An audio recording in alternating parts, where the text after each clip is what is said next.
Hey, greetings everyone. Tony Holowitz here, and I have been talking in these tutorials about the QuickBooks Online link to Act Advantage, the new variation of Act Premium Cloud.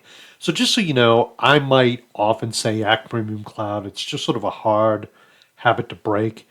And I think, honestly, in my opinion, it's a little more descriptive of what this product is.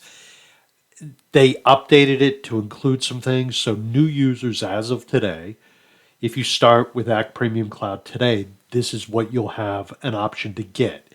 So having said that, let me tell you a little bit more about this accounting link and why I think it's so interesting and what it can do.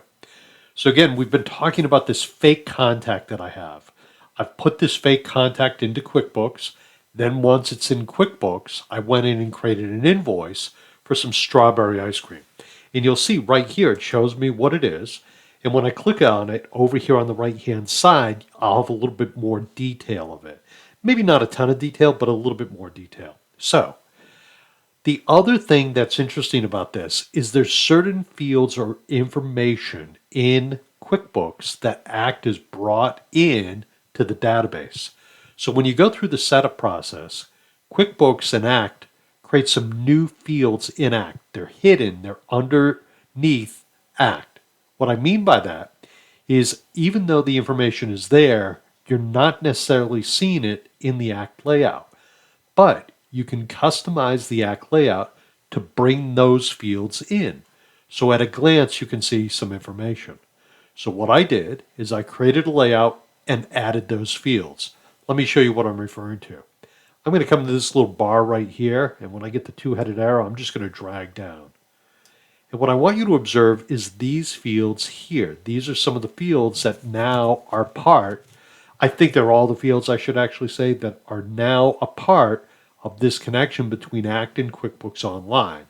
It basically tells me the last time this synchronization got updated. Now the servers might be at a different time or area, or what's the time zone is what I'm looking for. So that's why this says 3:03 p.m. when actually I did it just a little while ago, at approximately 11 in the morning Eastern time. I wouldn't worry about that too much. It's just a quick glance. That's something you'll get used to. But this is the accounting customer ID. This is the accounting connection. But I think most importantly, even though this is some general information, what I think is more vital is this information right here. It tells you where they stand. Do they owe you money?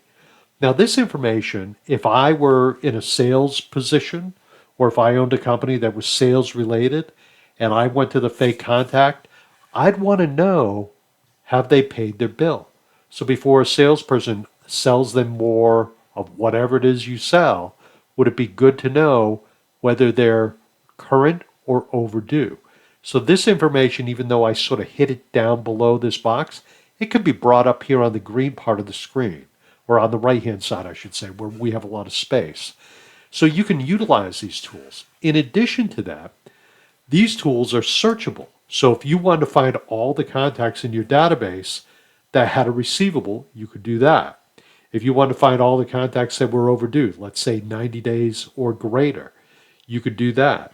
You can create groups in Act so it automatically finds that information and puts it together. So if you had someone in your company where there was money due, maybe you have one key person that could make phone calls to follow up on invoices. So the things you can do with this are wide open, but I think it's just helping you tell the story of a contact, where they are, what they've bought from you.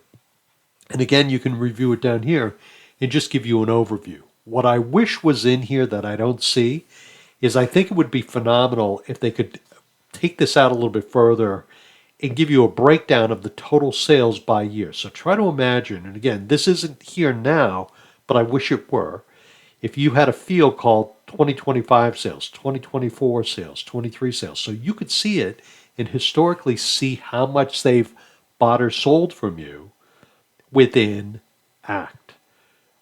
So that can be a good thing as well. And it also tells you the value of the account. Are they, one of your bigger accounts or one of your smaller accounts? And how much time do you spend working with them? Obviously, you want to take care of your biggest accounts. So anyway, it's just more information for you to work with. And this is new. I'm adapting to it. I'm trying to learn how I'm going to use it. But I think it's very interesting. Okay, my friends, I just wanted to show you that. Again, you can add these fields to a layout. If you have questions on how to do that, reach back to me, and I'd be more than happy to let you know how that works. Have a great day. Bye now.